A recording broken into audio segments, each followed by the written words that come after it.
mulher não me faz feliz. Minha família é extremamente complicada. Meu emprego é uma droga. E Deus, que dizem que é o Pai de todos nós, toda vez que eu peço uma maçã para Ele, Ele me dá uma cebola. Isso é sofrência.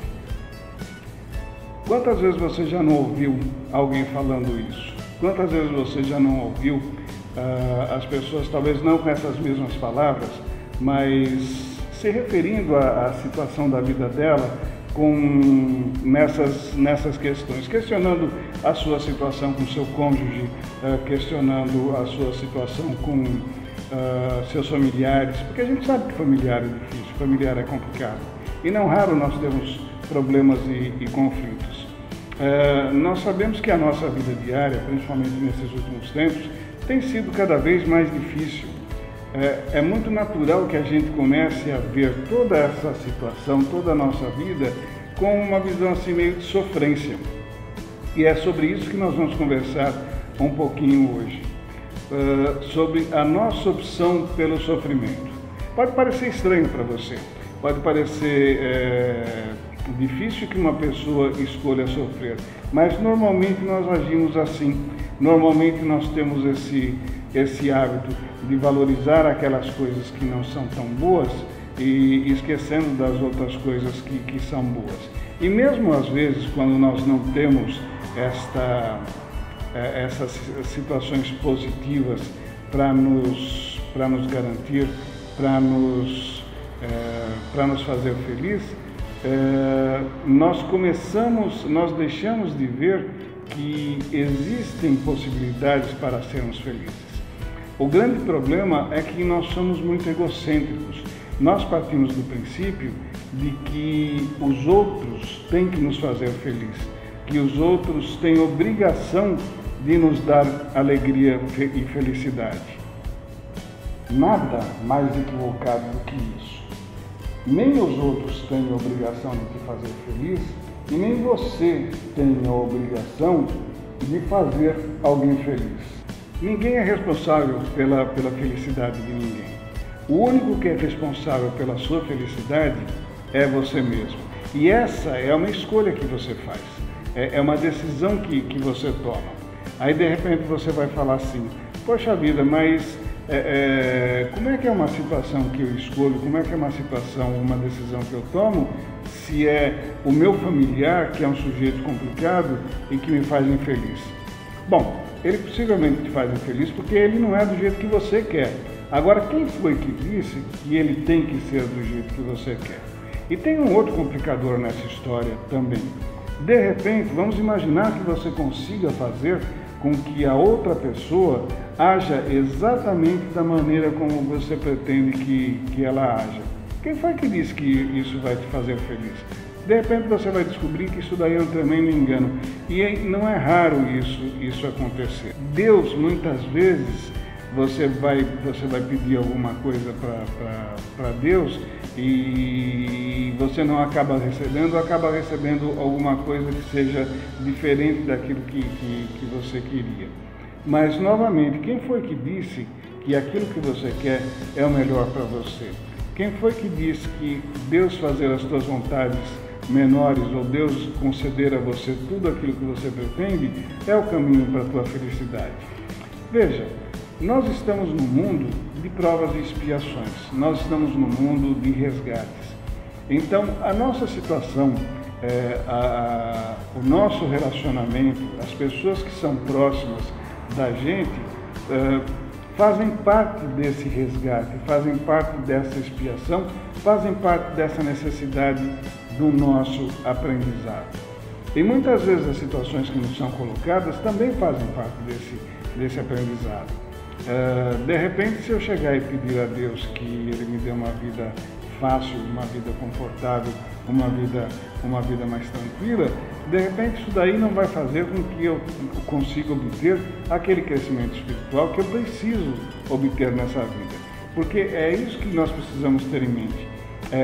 A nossa única missão nesse mundo é crescer como espíritos, é modificar a maneira como nós lidamos com os outros e com o universo. nós precisamos nos purificar, nós precisamos melhorar moralmente. Essa que é a nossa grande missão e esse que é o nosso grande objetivo. Então, essas dificuldades que surgem na nossa vida, muitas vezes são aquelas dificuldades que vão fazer com que nós possamos obter esse crescimento, vão fazer com que nós possamos acertar a nossa situação, principalmente a nossa situação com os outros. Nós muitas vezes precisamos passar por determinadas situações exatamente para corrigir alguns erros do passado, exatamente para acertar algumas continhas que nós trazemos do passado para hoje. Porque senão isso não faria sentido. Veja, quando a gente fala, o Espiritismo insiste muito na questão da reencarnação. Quando a gente fala na reencarnação, esse é um processo que eu acredito que seja a maior prova da existência de Deus e de sua justiça. Porque imagina uma situação, imagina uma pessoa que tem uma vida de dificuldades, que tem uma vida de problemas, uma vida de privações. Essa pessoa passa a vida inteira, e nós conhecemos muitos casos assim, essa pessoa vai passar a vida inteira enfrentando aquelas dificuldades, enquanto que o outro vizinho está ali numa boa, está numa situação confortável, está numa situação tranquila. Que Deus é esse? Que justiça é essa que permite que pessoas iguais, pessoas com os mesmos direitos, pessoas com as mesmas possibilidades, tenham vidas tão diferentes? A única prova de que existe justiça nisso é quando você coloca a situação das vidas anteriores, quando você coloca esta vida como sendo uma continuidade de uma vida que eu tive anteriormente e como sendo oportunidade de corrigir certos erros, tanto com o outro como comigo mesmo, que eu tive nessas outras vidas. E aí é que você começa a perceber a importância de você cuidar da tua felicidade, de você começar a lutar pela sua felicidade. Bom, agora você chega e pergunta para mim, mas como é que eu vou fazer isso?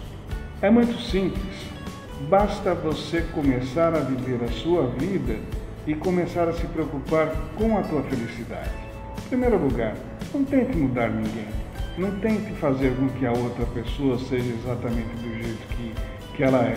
Isso só vai te trazer frustração e, o que é pior, isso daí só vai aborrecer a outra pessoa também.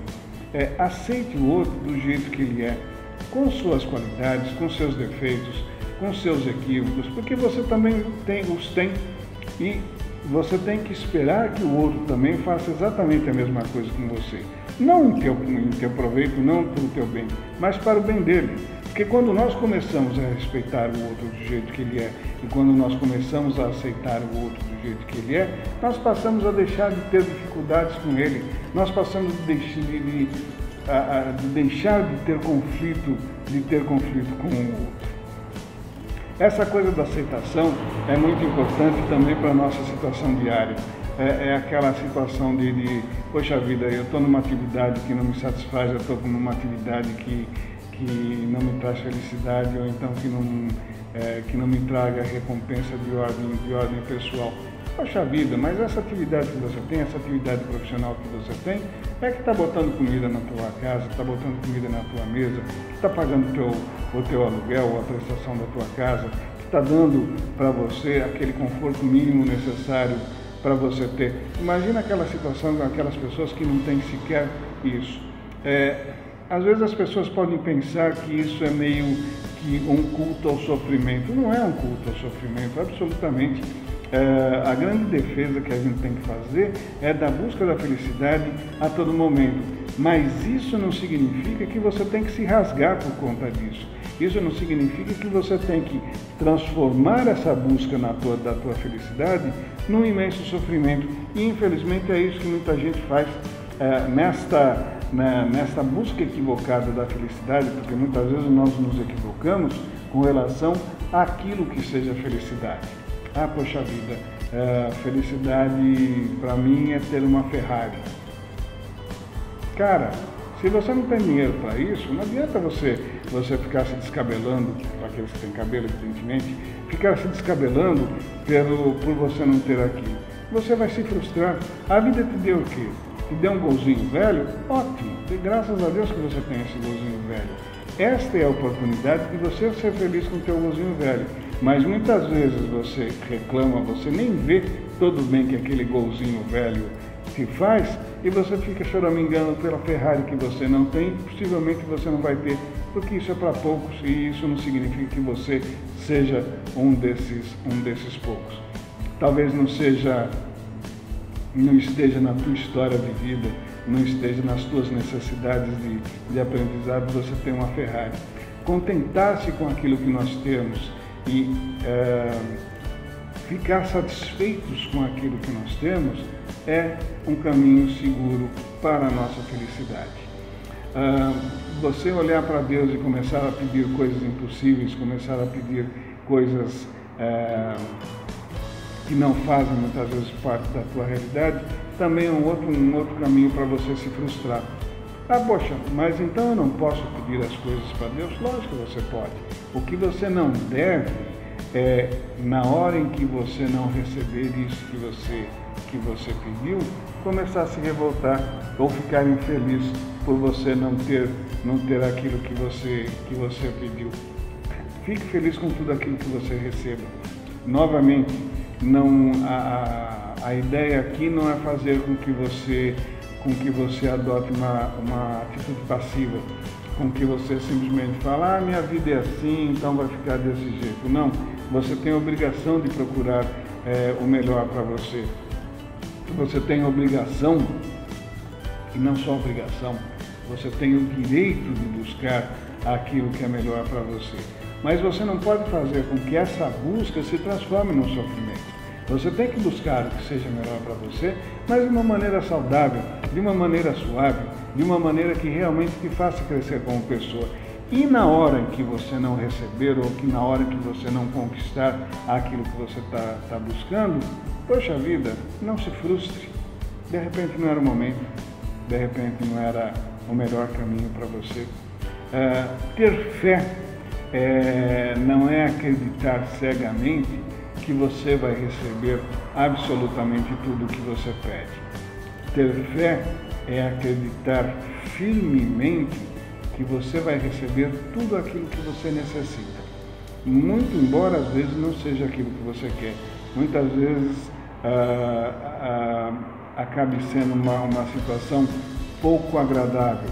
Mas esse pouco agradável, ele só existe quando nós pensamos numa existência, nesta breve existência. Quando você começa a olhar a tua vida além desses 70, 80, 90 anos dessa existência, quando você começa a olhar a tua vida de uma maneira maior, de uma maneira mais ampla, de uma maneira cósmica, quando você começa a olhar a tua vida do ponto de vista da eternidade, você começa a perceber que mesmo aquelas coisas pouco agradáveis que eventualmente aconteçam com você, aquilo lá é para o teu bem, aquilo lá é para a tua felicidade, aquilo lá é para o teu crescimento. Pronto, você começa a resolver os teus problemas, os teus conflitos, essa tua infelicidade que muitas vezes você tem. Você começa a perceber que você está recebendo tudo aquilo que você necessita. E esse é o momento que a gente tem que agradecer. Esse é o momento que nós precisamos ser gratos por tudo aquilo que nós recebemos. Porque tudo aquilo que nós estamos encontrando nessa vida, as coisas boas, as coisas ruins, as facilidades, as dificuldades, a saúde, a doença, o dinheiro, a falta de dinheiro, tudo isso faz parte de um grande plano para fazer com que você seja feliz na vida maior, não nessa vida aqui, que essa vida é uma vida muito pequena. A nossa vida real é a nossa vida espiritual. Então, o grande convite é: deixe de sofrência, deixe o sofrimento de lado, comece a olhar de uma maneira positiva, comece a ter um pensamento positivo. É fácil? Não é fácil. Às vezes nós temos uma tendência à negatividade. E é nesse momento em que nós precisamos mudar a nossa vibração. Nós precisamos vibrar positivamente para que nós possamos atrair sempre coisas boas. E isso eu não estou falando para você, não, eu falo para mim também, porque essa é exatamente a grande luta. Muitas vezes essas nossas conversas que nós temos aqui podem passar a impressão de que eu já tenho superado essas dificuldades. Não é. Isso daqui muitas vezes, e essa situação de você ter um pensamento positivo, é uma grande lição para todos nós, porque a maioria de nós tende a sempre esperar a coisa pior. Vamos esperar as coisas boas e principalmente vamos aceitar as coisas como elas são, porque esse é o segredo da felicidade. E eu desejo que você seja muito feliz. Eu agradeço pela sua audiência e honestamente espero que você seja muito feliz. Muito obrigado.